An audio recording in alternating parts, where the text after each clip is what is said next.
시청자 여러분 안녕하십니까? 뉴스제이 시작하겠습니다. 서울시 한부모가족지원센터가 12월까지 한부모가족의 위생방역 서비스를 지원합니다. 의왕시가 공정무역도시로 자리잡기 위해 노력을 거듭하고 있습니다.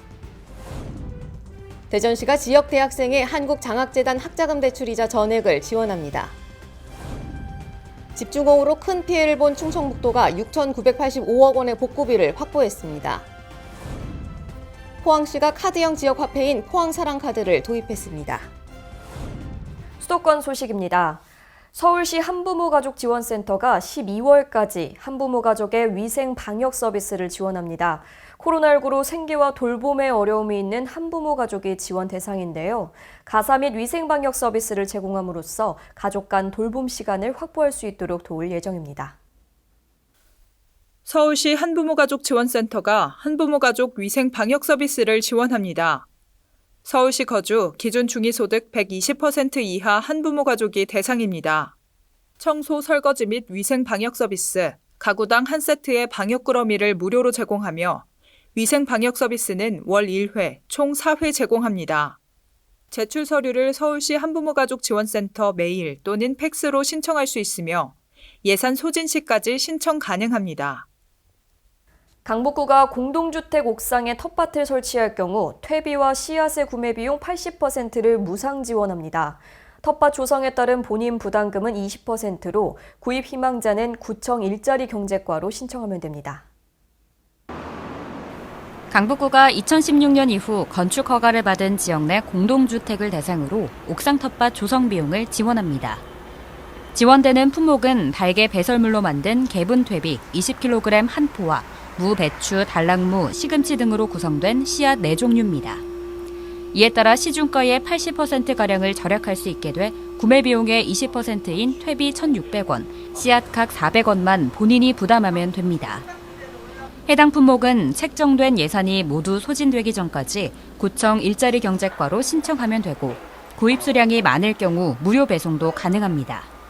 앞서 강북구는 친환경 먹거리의 자급 생산과 생태체험 학습의 기회를 제공하기 위해 건축허가 심의 대상인 공동주택의 경우 옥상 텃밭을 최종 승인 요건의 하나로 지정했습니다. 이와 함께 민간 건축물의 소유자에게는 설치를 권고하는 등 지난 2016년부터 옥상 텃밭 설치를 사실상 의무화했습니다. 빈 공간으로 방치되기 쉬운 옥상의 활용도가 늘어나 도시농업이 활성화되는 계기가 마련되고 텃밭을 통한 주민 커뮤니티 형성과 생산적인 여가 활동도 가능해져 일석삼조의 효과를 거뒀다는 평가입니다. 마포구는 기후와 환경 문제에 선제적으로 대응하기 위해서 지난해부터 500만 그루 나무 심기 프로젝트를 추진해오고 있습니다. 지난달 말에는 경의선 숲길공원 연남동 구간에 연남동 매화의 숲을 조성했습니다. 마포구는 푸른 숲이 가득한 마포를 위해 나무 심기를 계속해 나갈 계획입니다. 마포구는 미세먼지를 낮추고 도심 폭염 피해에 대응하기 위해 마포 500만 그루 나무 심기 사업을 추진하고 있습니다. 마포구가 9월 21일 500만 그루 나무 심기 기념식수 사업의 일환으로 경의선 숲길공원 연남동 구간에서 연남동 매화의 숲 조성 행사를 진행했습니다. 이날 기념식수 행사에는 연남동 주민자치회 및 주민 등 약 25명이 참석했습니다. 연남동 주민들과 마포구청장은 서울시 산림조합으로부터 구매한 매화나무 13주를 경의선 숲길공원 연남동 구간 자투리 땅에 함께 식재했습니다. 이번 행사는 코로나19 확산 방지를 위해 약식으로 진행했으며 주변 정화 활동으로 행사를 마무리했습니다.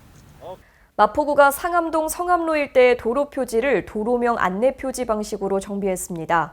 기존 도로 표지는 도로명 표기가 없이 건물이나 시설물 등의 이름으로만 표기된 경우가 많았는데요.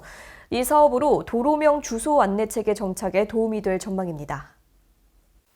마포구가 상암동 성암로 일대의 도로 표지 26개를 도로명 안내 표지 방식으로 정비했습니다. 도로명 안내 표지 정비는 도로명 주소법에 근거해 기존의 도로 표지를 새 주소에 따른 도로명 안내 방식으로 교체하는 사업으로 도로의 명칭과 방향을 명확히 하는 특징을 갖고 있습니다. 지난해 교체 완료된 41개를 포함하면 올해까지 총 67개의 마포구 도로 표지가 도로명 표지 방식으로 정비됐습니다. 마포구는 아직 정비하지 않은 도로 표지 468개도 매년 정비공사를 통해 단계적으로 바꿔나갈 방침입니다. 의왕시가 공정무역 도시로 자리 잡기 위해 노력을 거듭하고 있습니다. 지난달 말에는 공정무역 도시로의 도약을 위한 선언식을 열었는데요. 2021년 공정무역 도시 인증을 목표로 다양한 사업을 추진할 예정이라고 밝혔습니다. 지난 9월 24일 시청 소회의실에서 열린 선언식에는 김상돈 시장을 비롯해 공정무역마을 코디네이터 및 관계자 등이 참석했습니다. 이날 발표한 선언문에는 경제적으로 어려운 저개발국 생산자의 권리 보호와 경제적 자립을 위한 공정무역 마을 운동에 동참하고 앞서 나가는 공정무역 도시 의왕을 만들 것을 다짐한다는 내용이 담겼습니다. 이런 것이 이제 우리 시에도 정착이 되고 공정무역으로 인해서 공정한 무역이라고 하는 것이 의왕시에 정착될 수 있는 첫걸음이 아닌가 싶은 생각이 들어지고요. 그러한 것이 발전될 수 있도록 시에서도 앞장서서 많이 움직일 수 있는 환경 만들어 가도록 하겠습니다. 앞으로 의왕시는 2021년 공정무역 도시 인증을 최종 목표로 공정무역과 관련된 다양한 사업을 추진할 예정입니다. 다음은 광역시 소식입니다. 코로나19로 어려움을 겪고 있는 지역 대학생들이 학자금 대출이자 부담에서 벗어나 학업에 정진할 수 있도록 대전시가 이자 전액을 지원합니다. 대전시가 지역 대학생의 2020년도 발생 한국장학재단 학자금 대출이자 전액을 지원합니다. 신청 대상은 대전시에 주소를 둔 우리 지역 대학 재학생 또는 타 지역 대학 재학생이라도 직계 가족이 1년 이상 대전시에 주민등록이 되어 있으면 신청 가능합니다. 학자금 대출은 등록금과 생활비 모두 포함 일반 상환 학자금 대출이나 취업 후 상환 학자금 대출 구분 없이 지원합니다. 신청 기간은 10월 1일부터 31일까지며 시 홈페이지 열린경제 청년정책 대학생 학자금 이자 지원을 통해 신청하면 됩니다. 광주시가 지난 21일 성남 S에너지그룹 본사에서 광주형 AI 그린 뉴딜 성공을 위한 업무 협약을 체결했습니다. 이번 협약을 통해 광주시는 2045 탄소 중립 에너지 자립 도시 아립의 광주 조성을 위한 환경 마련에 적극 노력하게 됩니다. 또한 태양광 모듈 기술을 기반으로 하는 신재생 에너지 토탈 솔루션 기업인 S에너지그룹은 광주형 AI 그린 뉴딜이 성공할 수 있도록 적극 협력할 계획입니다. 이번 협약은 광주형 AI 그린 뉴딜 비전 보고의 개최 이후 처음으로 체결된 것입니다.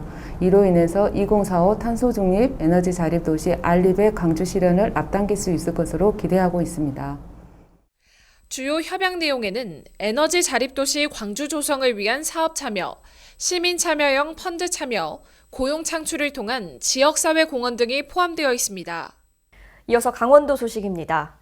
강릉시가 국토교통부에서 추진한 2021년 지자체 지능형 교통체계 구축 공모사업에 선정돼 294억 원의 국비를 확보했습니다. 이에 강릉시는 스마트 도시를 목표로 사업에 필요한 행정 절차를 마친 뒤 내년 상반기에 착공할 계획입니다. 국토교통부는 교통관리, 신호운영, 안전지원 개선 등을 구축하기 위해 강릉시를 비롯한 44개 지자체의 국비를 지원하기로 했습니다. 강릉시가 확보한 국비 294억 원은 서울, 부산 등 광역시를 포함한 국고보조사업 대상 지자체 중 최대 규모입니다. 강릉시는 확보된 국비 294억 원과 지방비 196억 원 등 총 490억 원을 투입해 도시정보통합센터, 주차정보 시스템, 스마트 신호 제어 등 첨단 교통정보 시스템을 구축할 계획입니다. 이와 함께 2026년 ITS 세계총회 강릉 유치에 한 걸음 더 다가서는 계기가 될 것으로 보입니다. 지난 9월 23일 평창군 대관령면 차학리 일원이 건강보험심사평가원의 교육연수원 건립부지로 최종 확정됐습니다. 이 사업은 건립 규모 4만 제곱미터 이상, 건축 연면적 2만 6,426제곱미터 이상 규모로 연간 6만 명이 이용할 것으로 예상돼 지역 경제에 활력이 될 것으로 주목됩니다. 2000년에 설립된 건강보험심사평가원은 4,500명의 직원이 근무하고 있지만 자체 연수원이 없어 지난해 10월 전국 지자체를 대상으로 공모를 받아 전국 9개 지자체에 신청을 받았습니다. 교육연수원은 총 사업비 500억 원 이상으로 2023년까지 준공할 계획입니다. 군 관계자는 연간 6만 명 정도가 이용하는 것으로 계획되어 있는 연수원이 건립이 확정돼 대규모 인력 채용, 지역 경기 활성화, 지역 농축산물 공급, 지역 관광 활성화에 기여할 것이라고 밝혔습니다. 횡성군 농촌체험 휴양마을협의회가 오는 24일까지 주말마다 횡성 호숫길에서 체험 홍보 부스를 운영합니다. 이번 홍보 부스에서는 각 마을별 특색 있는 체험 프로그램과 농산물을 만날 수 있습니다. 횡성군 농촌체험 휴양마을협의회가 지난 26일을 시작으로 10월 24일까지 매주 금요일과 주말 횡성 호숫길에서 체험 홍보 부스를 운영합니다. 이번 행사에는 관내 농촌체험 휴양마을 12곳이 참여했습니다. 코로나19 사태로 침체 위기를 겪고 있는 농촌체험 휴양마을은 마을별 특색 있는 체험을 운영하고 농특산물을 판매함으로써 체험마을의 역량을 강화하고 횡성군 농촌관광을 홍보한다는 계획입니다. 한편 체험 프로그램으로는 압화 액자, 향초, 천연비누 만들기 등이 마련돼 있으며 체험비는 2,000원으로 횡성 관광 상품권을 사용하거나 지역 농산물을 구매한 경우 무료로 이용하실 수 있습니다. 이어서 충청도 소식입니다. 지난 여름 집중호우로 큰 피해를 본 충청북도가 6,985억 원의 복구비를 확보했습니다. 이에 따라 충청북도는 수해 복구 사업을 빠르게 추진할 계획입니다. 지난 여름 집중호우로 막대한 피해를 입은 충청북도가 복구비로 6,985억 원을 확보했습니다. 또한 2021년 재해위험지역 정비사업 관련 국비 682억 원을 확보해 앞으로 집중호우 대비가 강화됩니다. 우선 충청북도는 지난 여름 내린 집중호우로 총 2,497억 원의 피해가 발생했습니다. 피해가 컸던 충주와 제천, 단양, 음성, 영동 등은 특별 재난지역으로 선포됐고 옥천과 진천, 괴산 등 3개 군 5개 읍면도 특별 재난지역으로 지정됐습니다. 피해 복구비는 피해가 컸던 지역을 중심으로 고르게 확보했습니다. 단양군 1,560억 원, 제천시 1,668억 원, 충주 1,955억 원을 확보했습니다. 중부권인 음성군과 진천군은 각각 728억 원과 108억 원을 확보했고 괴산군은 143억 원, 증평군 1억 7천만 원이 지원됩니다. 청주시는 59억 원, 보은군 13억 원, 옥천군 82억 원을 확보했고 피해가 컸던 영동군에는 662억 원이 지원됩니다. 특히 충주 송강천과 단양 가평지구 등 12곳은 항구적인 수해 피해 예방 사업을 위한 예산 2,171억 원이 반영됐습니다. 충청북도는 피해 복구비가 확정됨에 따라 예산을 조기 확보해 속도감 있게 수해 복구 사업을 추진할 계획입니다. 재해 위험 지역 정비 사업도 한층 탄력받을 전망입니다. 충청북도는 행정안전부 소관 재해위험 지역 정비 사업과 관련 총 102지구 1,363억 원의 사업비를 반영해 국비 682억 원을 확보했다고 밝혔습니다. 사업별로는 풍수해 생활권 종합정비사업 8개 지구에 184억 원, 재해위험 개선지구 37개 지구 360억 원을 확보했습니다. 급경사지 붕괴 위험지역과 재해위험 저수지구에 각각 74억 원과 19억 원을 확보했고 조기 경보 시스템이 필요한 26개 지구에 45억 원이 투입될 예정입니다. 특히 지난 여름 호우 피해와 관련해 영동군 용산면 동화마을 고립지역에 110억 원, 옥천군 동이면 침수지역에 150억 원이 반영됐습니다. 이외에도 충주시 신리면 소재지 저지대 침수지역에 74억 원, 청주시 옥산면 병천천 범람에 따른 해능보육원 침수지역과 대청댐 수위 상승 시 상습 고립지역에 각각 40억 원이 반영됐습니다. 보령시는 지난 24일 기부 캠페인인 8월의 크리스마스 나눔 행사를 개최하고 경제적으로 어려움을 겪는 취약계층 어린이에게 기부금과 필요 물품을 전달했습니다. 보령시 대천 2동은 9월 24일 8월의 크리스마스 기부 캠페인에 사랑의 열매를 수확하고 나눔 행사를 가졌습니다. 대천 2동은 한 달간 800만 원의 기부금을 목표로 자율모금을 진행했으며 목표액을 넘어선 1,000여만 원의 성금과 물품이 기탁됐습니다. 이날 행사에서는 기부 사업의 첫 발걸음으로 도움의 손길이 필요한 아동 10명을 선정하여 손편지와 함께 필요 물품이 담긴 선물 상자를 전달했습니다. 다음은 경상도 소식입니다. 양산시는 최근 교통사고가 잦은 신기동 인성산업 입구 부근에 교통안전시설 개선을 완료하고 신기교와 신기 삼거리 간 도시계획 도로를 확장하는 등 안전하고 편리한 교통환경 조성에 힘쓰고 있습니다. 양산시는 최근 과속으로 교통사고가 잦았던 신기동 인성산업 입구 부근의 도로 구간에 대해 무인 단속 카메라 부스 및 교통안전 시설물을 추가로 설치했으며 수막 현상 방지를 위한 종그루빙을 보완하고 횡그루빙도 설치했다고 밝혔습니다.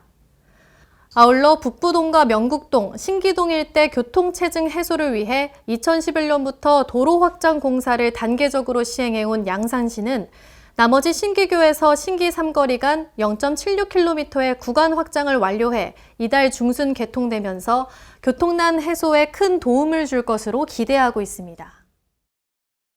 포항시가 카드형 지역 화폐인 포항사랑카드를 도입했습니다. 100억 원 규모의 포항사랑카드는 경제성과 편리함을 모두 갖추며 좋은 반응을 얻고 있는데요. 기존 지류형 상품권과 비교해 상품권 발행 비용 절감 등의 효과도 기대됩니다. 포항시는 21일 카드형 포항사랑 상품권인 포항사랑카드를 출시했습니다. 첫 발매일에는 포항사랑카드 출시 기념식이 열렸으며 이강덕 포항시장, 정혜종 포항시의회 의장, 김재동 포항상공회의소 회장 등이 참석해 포항사랑카드를 구매했습니다. 포항사랑카드는 지역 내 소비 활성화와 가맹점 매출 증대를 통한 소득 증가로 지역 경제의 선순환 구조를 구축하기 위해 발행하는 카드형 지역 상품권입니다. 만 14세 이상이면 누구나 구입할 수 있으며 충전식 선불카드 형식으로 포항 소재 대구은행에서만 구매 가능합니다. 구매 한도는 1인당 월 20만 원, 연간 한도 200만 원 이내로 충전액의 6% 할인 혜택을 상시 제공합니다. 또 기존 지류형 포항사랑 상품권과 병행해 할인 구입도 가능합니다. 포항시는 올해는 100억 원 규모로 3년간 총 500억 원의 포항사랑 카드를 발행할 예정입니다. 한편 시는 카드 출시 기념으로 예산 소진 시까지 4%의 혜택을 추가한 총 10%의 할인 혜택을 제공하고 있습니다. 다음은 전라도 소식입니다. 여행업은 코로나19로 인해 직접적인 타격을 입은 산업 중 하나인데요. 여수시가 이로 인해 어려움을 겪고 있는 여행업 관계자들을 만나 극복 방안을 논의했습니다.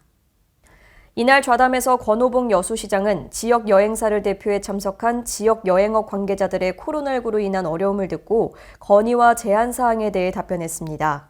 참석자들은 권 시장에게 시티투어 축소 운영과 바가지 요금 근절, 여수관광 심포지엄 개최와 관광 동향 모니터링을 요청했습니다. 권 시장은 여러 제반 여건을 고려해 발전 방향을 연구하고 특히 바가지 요금은 숙박요금 사전 신고제와 여수시 어플리케이션인 여수야와 여수맛을 활용하겠다고 밝혔습니다. 지역별로 재난지원금 지급을 시행하는 곳들이 많은데요. 이에 무주군이 제2차 재난기본소득을 성별, 연령, 소득에 상관없이 전 국민에게 1인당 10만 원씩 지급합니다. 보도에 황인아 기자입니다. 무주군이 제2차 재난기본소득 지급으로 나이와 소득 성별 등에 관계없이 국민 모두에게 1인당 10만 원을 지급합니다. 군 관계자는 6개 읍면 150개 마을을 다니며 이장들과 각 가정에 방문해 직접 재난소득금을 지급했습니다. 황인홍 무주군수는 명절을 앞두고 있어 무주군에서도 재난기본소득 지급을 더욱 서두르고 있다며 2차 재난지원금이 코로나19로 지친 마음, 수해로 꺼진 가슴을 진정시키고 다시 일어서게 하는 동력이 됐으면 하는 바람이라고 말했습니다.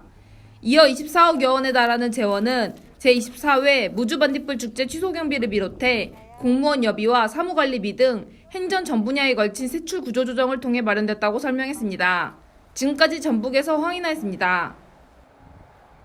완주군이 임진왜란 당시 조선을 구한 순국 선열들의 넋을 기리기 위해서 웅치전투 추모식을 거행했습니다.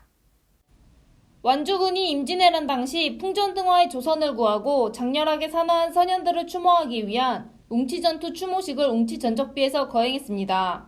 웅치전투는 곡창지대인 호남을 왜군에게서 지켜내 임진왜란에서 조선이 승기를 잡은 요인이 되었던 중요한 전투로 알려져 있습니다.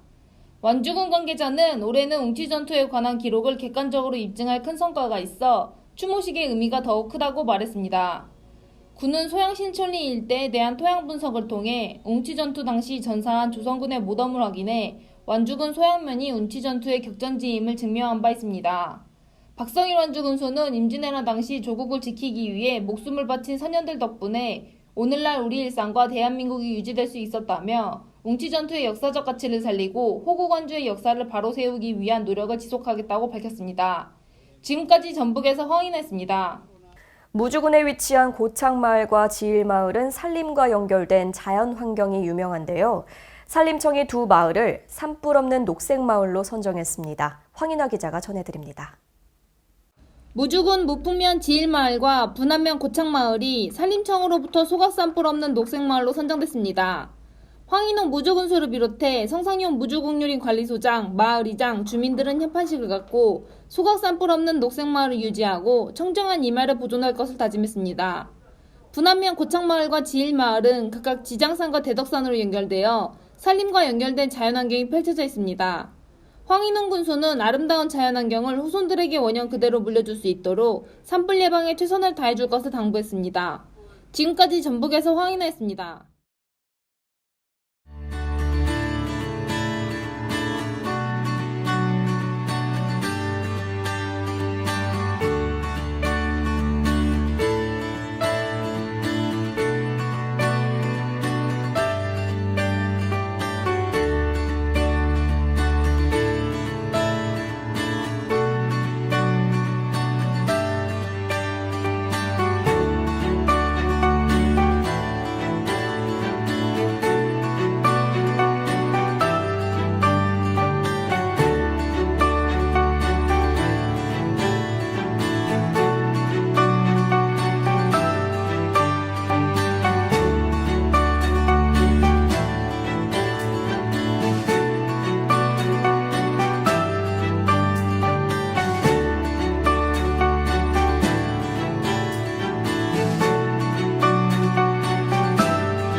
날씨가 부쩍 추워졌습니다. 아침과 낮의 기온차가 10도 이상 크게 벌어지고 있어 건강관리 특히 신경 쓰셔야겠습니다. 이상 뉴스데이 마칩니다. 시청해주신 여러분 고맙습니다.